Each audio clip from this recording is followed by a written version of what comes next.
एक महत्त्वाची बातमी समोर येते। भारताचे वायुदल प्रमुख पंतप्रधान मोदींच्या भेटीला दाखल झालेले आहेत। वायुदल प्रमुख अमरप्रीत सिंग यांनी पंतप्रधान मोदींची भेट घेतली आहे। भारत पाक तणावाच्या पार्श्वभूमीवर या भेटीला महत्त्व प्राप्त झालेलं आहे।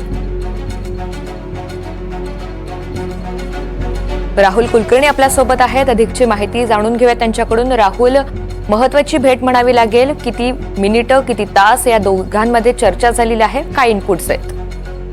अजूनही ती चर्चा सुरू आहे आणि महत्वाचं असं आहे की ज्या सद्यस्थितीत आपला देश उभा आहे आणि पुन्हा काल एक संयुक्त पत्रकार परिषदेमध्ये पंतप्रधानांनी सांगितलं की आम्ही दहशतवाद्यांना आणि त्यांना पाठिंबा देणाऱ्यांना धडा शिकू। त्याच्यानंतर पुन्हा एकदा पाकिस्तानातनं बऱ्याचशा हालचाली झाल्या, त्यांनी क्षेपणास्त्राची चाचणी केली आणि असं म्हटलं की भारताला आम्ही चोख प्रत्युत्तर देऊ। तर अशा वेळेला आपल्या संरक्षण सिद्धतेच्या दृष्टीनं ज्या गोष्टी महत्वाच्या आहेत त्या घेऊन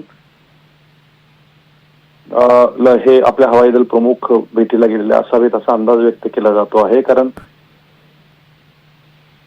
या भेटीमुळे आपली एकूण संरक्षण सिद्धता ज्या पातळीवरती आहे त्याबद्दलचे काही नवीन तपशील पंतप्रधानांना जाणून घ्यायचे असतील तर ते ब्रीफ केले जातील। आणि ही गोष्ट तर स्पष्टच आहे की पंतप्रधानांनी तीनही दलाला पूर्ण मोकळीक दिलेली आहे की इथून पुढे जो निर्णय घ्यायचा आहे, कारण राजनैतिक निर्णय झालेला आहे तो जाहीरपणे पंतप्रधानांनी देशाला सांगितलाय, पुढची कारवाई करायची आहे ती लष्कराला करायची आणि लष्करातलं हवाई दल हे महत्वाचं आहे। आपण बघितलं की परवाच्या दिवशी टच अँड गो अशा पद्धतीनं आपण नाईट लँडिंगची पण तपासणी केली आणि एक्सप्रेस वे वरती पण आपली सगळी हवाई दलाची महत्वाची विमानं आणि चॉपर्स पण उतरवली। त्या सगळ्याचं ब्रीफिंग कदाचित होईल, पण अशा पद्धतीनं जेव्हा हवाई दल प्रमुख भेटतात तर एरवी जी सामान्य गोष्ट असते ती आता चर्चेत राहते।